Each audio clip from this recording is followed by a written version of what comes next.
Uh, Getting back to practice this week and getting feeling good. Now that there's now that there's a little bit of sample size without Jamar, have you kind of noticed how defenses have played you differently, or if they haven't played you differently in his absence? A little more man without him, which is expected. What have the conversations been like between y'all as he's kind of been out and the preparation, even though he's not playing?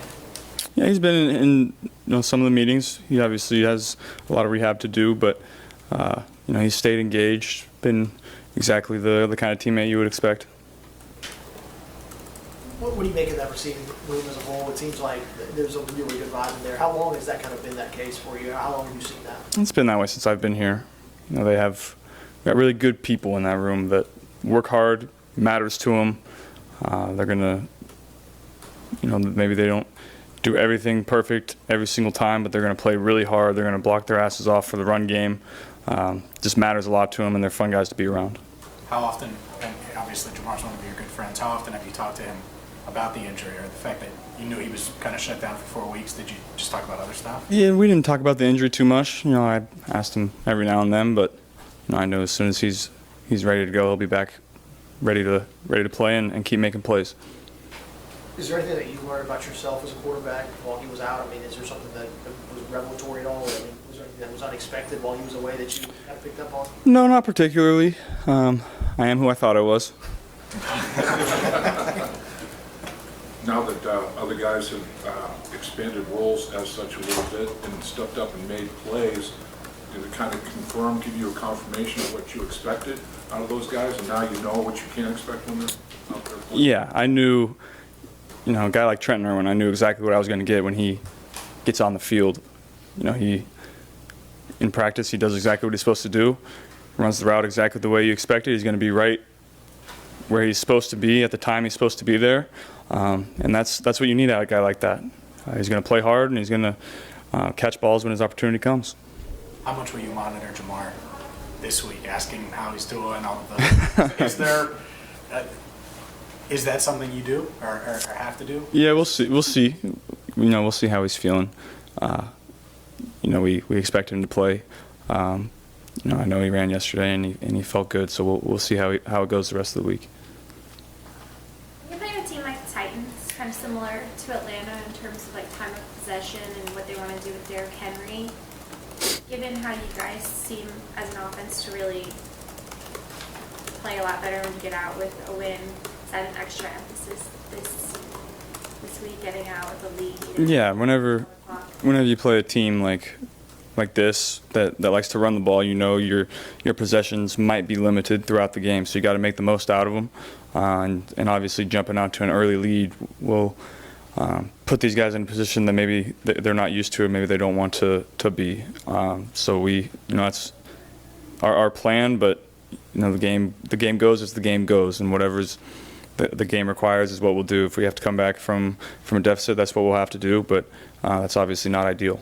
You've played a few games like this against those teams that can run the ball pretty effectively. I mean, how much does that change the game plan when you know there might be fewer possessions? It doesn't change the game plan. It just puts some more urgency in you. You got to make the most out of every possession that you get. Last game you played against them in the playoffs, 9 sacks, but you threw for way over 300 yards. I mean, you ever been in a game like that where you had that combination? It's kind of an odd combination to have that much success with that much pressure. Yeah, that's sometimes games go that way. It's they got a good front, so they're going to get pressure, but it's going to be about how we handle it and get the ball quickly, get our completions and move the ball up and down the field. What do you remember the most about that Tennessee game and kind of what it did for you all in that playoff run? Tough physical game. They always bring the physicality, so we got to match, if not exceed their effort and their physicality, and that's how we're going to have to win the game. I think that game is one of the reasons that Kappa and Karras and Cordell even are here right now. What kind of growth have you seen from that interior of the O-line from week 1 till now, just as a unit? Yeah, I think those guys are playing as good as anybody in the league right now. As much as we just straight drop back, it's really been great to see the growth of those guys up front, and the communication and the camaraderie and chemistry. We got a great culture in that room, and they just keep getting better and better. I'm really excited about where they're at. With them setting the depth of the pocket and just keeping the pressure at bay, what does that allow you to do more of? How does that help you? Yeah, it makes it easier on me because I can step up into the pocket and really, drive throws where, those guys are being really firm and protecting great inside. And so I can set the pocket deep and step up and make tight throws down the field without anybody on my feet, and it really lets me step into that and drive it. Is it a trust level thing? Because, I mean, the other day you were stepping out, moving all around, and seeing the field really well, obviously. Did you notice that you were able to, even when there was a breakdown, say for Cordell or whoever, you were able to hide that, mask that, and get the ball down the field? Yeah, that's, when everyone is working together as a unit, then there's always space for me to step up and try to make plays and escape the pocket if it's not there. And like I said, those guys are not just, even if they lose, they're still fighting and they're always there. They're never just, they don't get beat at the line of scrimmage and then give up. If they get beat early, they're going to fight back and, get a piece of him, so then maybe I can step up and get out. Since that game, how have you improved against pressure? What have you done to be better against pressure since that game? I've just seen more football. I, can get the protections directed, a little better than I could. Just getting the ball out quickly, another year in the offense, understanding where the ball is supposed to go. Is that maybe the biggest thing, is getting the ball out because you know where, because you just had more reps and threw it more? Yeah, I mean, we do a good job against zone and man coverage of finding zones as receivers and understanding when the ball is going to be out, and so you got to credit those guys too. How good have you guys become at making in-game adjustments and also week-to-week adjustments? Yeah, that's where our coaching staff kind of excels, is making those halftime adjustments, seeing what defense is trying to do to us, and making those adjustments to go attack it. And like I've said, I couldn't ask for a better group of coaches that are one, able to do it, and two, trust what I see as well to go out and make those adjustments on the fly. So, like in the second half Sunday in Pittsburgh, what would you say, without giving away game plans and all that, and the X's and O's, what would you say you felt most comfortable about the adjustments in the second half? Well, I was happy that I thought we were able to run the ball really well in the second half. That was a big point of emphasis going in. They're a really good front and a really good defense that's able to stop the run, and we made some great run game adjustments at halftime to kind of open up those holes for us. I believe 5 of your next 7 opponents are ahead of you guys in the standings. Has that been something that you guys have kind of talked about, and is that an important discussion as you come through the week? Not too much.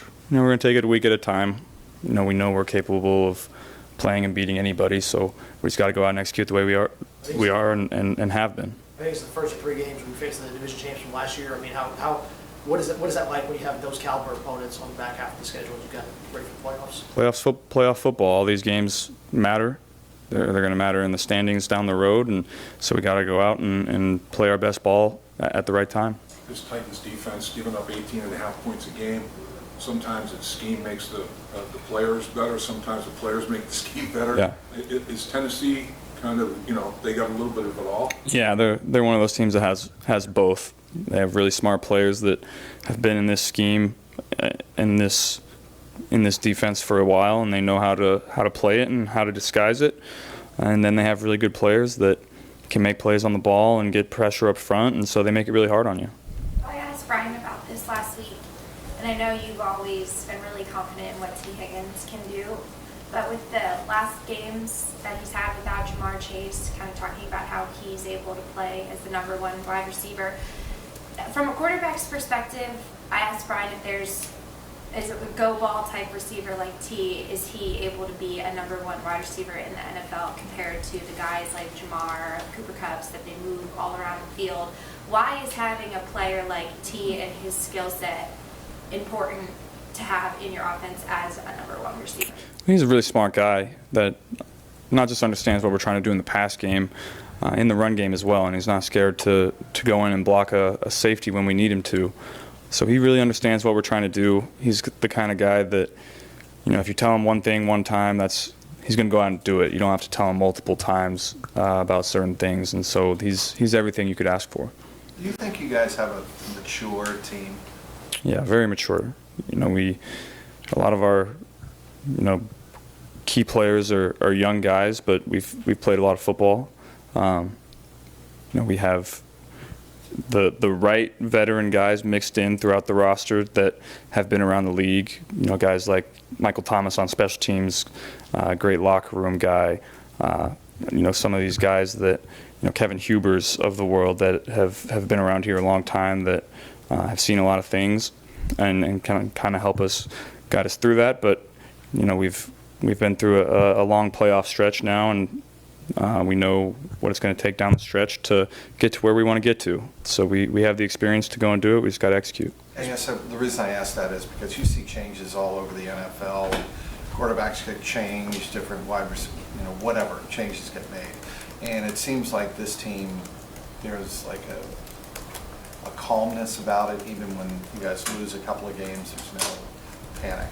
Yeah, You said that before. Yeah, we know the kind of team that we are. We show it at practice every day. We practice hard, and we work really hard to improve upon the reps that we've had that maybe aren't great, and we don't go out and make the same mistake twice. And then I think you got to credit the culture of the team and the locker room, and what Zach preaches every day. I think that's why you see, when Jamar and Joe Mixon goes out, you see guys step up and make plays. When DJ goes out, Jay Tufele comes in and is making plays on defense. And I just think that's a credit to the coaches and those guys themselves. And along the similar lines, there's been a lot of conversations in the league the last couple of days about how much accountability a quarterback should take and kind of what needs to be done privately, publicly. How have you kind of approached that in the league? And is that something that you've been cognizant of as you, got into it and have continued your career? Yeah, I think, I think that's one of my strengths. As a quarterback, you're kind of relaying a message to you guys, the media, and to the fans about, what the locker room thinks week to week, and you're doing it in a diplomatic way. And I think that's something that I've always been good at, is understanding the message that I want to get across and choosing my words carefully to do it. You've got football IQ, obviously. Your receivers, T, you talked about how smart he is. Tyler Boyd, you said the same thing. Jamar, you said the same thing. You guys come off the field almost on an every series basis. Do you get together and say, and listen to each other, and you got this input, that input, and then go from there? Yeah, it depends on the series. Sometimes there's stuff to talk about, and sometimes there isn't. Sometimes what's understood doesn't need to be talked about. And we got, I was, TB didn't have a lot of targets throughout the game, and then you see him step up in the fourth quarter making huge catches for us down the stretch, and that's credit to the culture in that room and in the locker room, that maybe if things aren't going your way, you're not gonna sit and pout. You're gonna, when your opportunity comes, it's gonna matter, and you got to credit TB for that, and that's what I love about those guys. There's no ego. There's no oh man, I didn't get a touchdown this game. Oh, I'm not getting targets. They're going to go out and do what they're supposed to do, and when their opportunity comes, they're going to make it. It didn't look like they were doubling T much. Did they double Tyler? Were they trying to take him away? Depend. They did a couple times over the middle. They did a good job kind of disguising it. Joe, what's your experience with revenge or revenging games, payback games, whether it was your guys against the Steelers for the opener or them for this playoff loss last year in their place? How big of a factor, and do you believe in using it as a motivation, and how do you see it from the other side? No, not really. Every game is its own entity, and obviously, you think about it, but it doesn't really affect your game planning or the way you play or the way you practice or anything. Along the lines of the guys coming on, sorry, up against it. The last question. Last one, okay. What same line about the guys coming off the bench? What does it mean when you actually see P. Ryan, Travion Williams, Chrisman, Taylor Britt? What does it actually mean that these guys step up and do something? Is it a tangible? Yeah, I think it's just where we're at as a team, as an organization. We're building a culture here of winning, and when your number is called, you're expected to come in and do the job. And it's also a credit to those guys who maybe aren't getting the reps throughout the weeks, and then all of a sudden they're thrown into the fire, and they've excelled. and it's credit to them. It's credit to our team culture and the culture that we're building, and we bring in the right people to go out and make those plays. Thanks, Joe. Thank you, Joe. Thanks, Joe. I almost used the time.